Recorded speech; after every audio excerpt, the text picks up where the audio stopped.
Okay, so continuing on uh, about WrestleMania 27, you know, it was just really, to me, unorganized, pretty much. Because, like I said, how in the world do you have a world title match as your first bout on your biggest pay per view of the year? You know, that's supposed to be the match that everybody looks forward to. You know, that's sort of like a save the best for last type of deal. You know, because the world title match, being that the world title is supposed to be sacred, which is not anymore, by the way. None of the titles in WWE are. You know, they have no meaning, no value. You know, no value behind them anymore. So, anyway, what I'm trying to say is, being that the world title is supposed to be the most valuable title in the company, and being that the world title matches are supposed to be the best and the most anticipated, you know, you would think that, especially on WrestleMania, you would save that for last. But no, typical WWE, they would be the smart ones to have the world title match first and just completely take the whole element out of the world title and the world title match itself. But I mean, anyway, for what it was worth, it was okay. You know, at least it wasn't watered down. You know, it was some pretty good spots in between. You know, uh, so yeah, it was all right. I give the match maybe about like a 6 or something. You know, just for the simple fact that you know, both guys have some wrestling ability. I'll say that. But what I think could have made that match even better is if you had Christian turn on Edge. You know, I think that would have been perfect, perfect for Christian to turn on Edge. You know, and a couple of reasons why. You know, because first of all, you know, Christian, you know, has always been, you know, kind of like the sidekick of Edge, and Edge is the one that's really got all of the spotlight and all of the exposure, while Christian, you know, more so had to work his way up to where he is now, you know, and you know, Christian, the promos that you could have done for that would have been awesome. You know, Christian could have really expressed his feelings about, you know, how he felt he'd been kept down because of Edge. You know, he was always in Edge's shadow, or always, you know, had to be the right hand man for Edge, and you know why, you know, he felt, you know, he was tired of being the sidekick of Edge, and you know, it was time for him to be his own man and choose his own path. And you know, he could have been like, you know, Edge, I'm coming to take your world title, or something like that. You know, perfect storyline. You know, perfect storyline. You know, I'm just saying. But I guess the WWE has other plans. I wonder what they could be. But anyway, so yeah, there you go with that match. And really, the whole uh, tearing up the Rolls Royce, that really didn't make any sense. I don't understand why Edge and Edge did that. I don't know. I guess to make the match seem like it had some merit to it, which it really didn't. You know, at least for some of it. But anyway, yeah, they could have left that alone. You know, the whole smashing of the windows, and you know, hitting the grill and the bumpers and all that stuff with the crowbar and everything. They could have left all that out. But anyway, like I said, whatever. And Alberto Del Rio completely. They made Alberto Del Rio look like a straight punk. Have him over there balling up and crying and all this other stuff. Like they should have had Alberto Del Rio like sprint out of the ring and run up the ramp and beat up Edge and Christian. Well, first he could have took Christian out and could have hit him with the little pipe and kind of threw him to the side, and then he could have got Edge and beat up Edge with the crowbar, and either he could have did like the cross arm breaker, or he could have rammed Edge into the car or something like that. I mean, something to have just a little bit more edge and really get some meaning behind it. At least that's what I would have done if I was over the creative process of that match. I would have made it have a little bit more meaning to it or whatever. And I would have made the match a lot more exciting and a lot more suspenseful. Or not even suspenseful, more, I would have made it a lot more on the edge of your seat.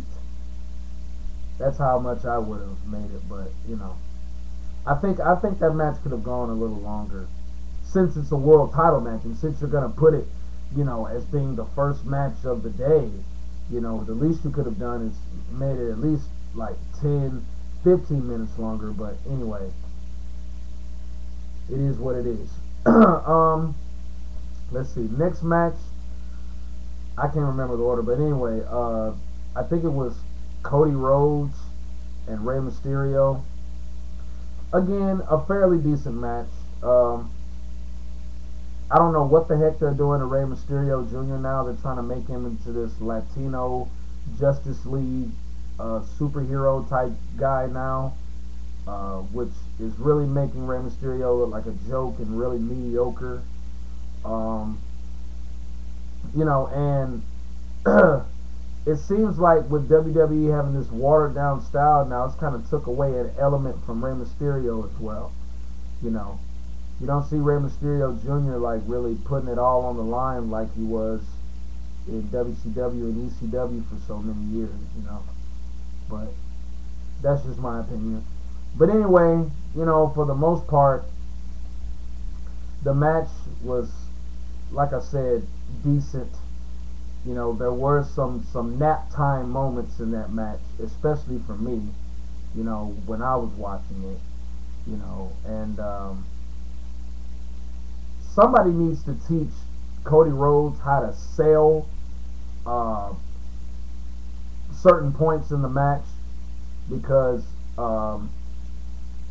after he lost, after Rey Mysterio Jr. pulled off his mask, like Cody Rhodes should have either I don't know, something like he should have rolled out of the ring or something, and should have like covered his face, and should have like stalled, should have did some type of stalling, and get Rey Mysterio off track and slow down the momentum, and then like when Rey Mysterio Jr. came to get him outside, he should have like either draped him across the ropes or something, and went back in the ring and put on the mask or something, instead of having Rey Mysterio Jr. put the mask on and use it against Cody Rhodes. Like, come on, man, seriously. And this guy is supposed to, had reconstructive surgery and all of this, and you having Rey Mysterio Jr. using the mask as a weapon. It's just like, okay, what is the point? Why did he even wear the mask? Y'all should have just made it a mask versus mask match or something like that. I don't know. But anyway, that was real stupid of them, just having Rey Mysterio Jr. put on the mask and use it as a weapon. But anyway, the finish was pretty good. The finish was pretty good, to say the least. Cody Rhodes did end up winning that match, which is good. You know, uh, if because if Rey Mysterio Jr. would have won that match, I think it being as boring as it was for the most part, you know, if you would have had Rey Mysterio Jr. win that match, that would have just completely just ruined the whole match itself. So at least it did end with Cody Rhodes having a good finish and putting the crossroads on him and beating him. So yeah, that's that. Let's see. Then you had CM Punk, Randy Orton. That match was sloppy until maybe like the closing moments of the match where Randy Orton went to punt CM Punk and he sold the knee injury and everything, you know. And it was basically like CM Punk, uh, you know, uh, working on the leg of Randy Orton the whole match, and this is supposed to be like a grudge match of some sort. These two are supposed to have a heated rivalry, 2 years in the making, and it just completely did not live up to that. But I will say this: that midair RKO, that was cool. That was awesome. That saved the whole match. If it wasn't for that, then they probably would have got booed out of the Georgia Dome. Seriously. But in all, the RKO was cool. So yeah, there you go.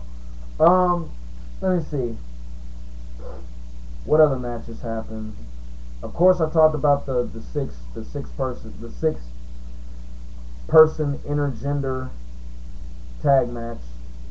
With Morrison and Snooki and Stratus versus Lay Cool and Ziggler. Um, but yeah, I mean, it was some exciting spots and moments in that match. Where John Morrison hit the Starship Pain. That was cool. Dolph Ziggler did a couple of good moves as well. But but just the women like Lay Cool and Snooki, along with Trish Stratus, completely ruined the whole thing. Because everybody knows. Everybody can see like Lay Cool and Layla and Michelle McCool cannot hang with Trish Stratus, and Snooki's not even a wrestler. So I just don't understand what the point of it was. But I was kind of hoping in that match that Trish Stratus and them lost, just so it wouldn't make it look like Snooki is an actual competitor and giving her the thought that she can actually compete in professional wrestling, which is not the case at all. But I guess it was appropriate for Snooki to win. So whatever. Congratulations. So what? What else? The 8-man tag. Huh, they could have just completely scratched that, because that wasn't even really a tag match. It was basically a squash, pretty much. Come on, this is WrestleMania. You're really gonna have a squash match at WrestleMania? Unbelievable. And they put off Sheamus and Daniel Bryan for that. Whatever. That's all I gotta say about that is whatever. Let's see. Undertaker and Triple H, best match of the night. Didn't really live up to the hype, as far as the whole no holds barred thing is concerned. But what can you do? It's PG, But I really did like the spot at the end where Undertaker put on the Go-Go Plata, aka the Hell's Gate, on Triple H, and Triple H was refusing to tap, and then at the end he finally did. So that was cool. Undertaker still undefeated. And then the WWE title match, John Cena and Miz, speaks for itself. So there you have it.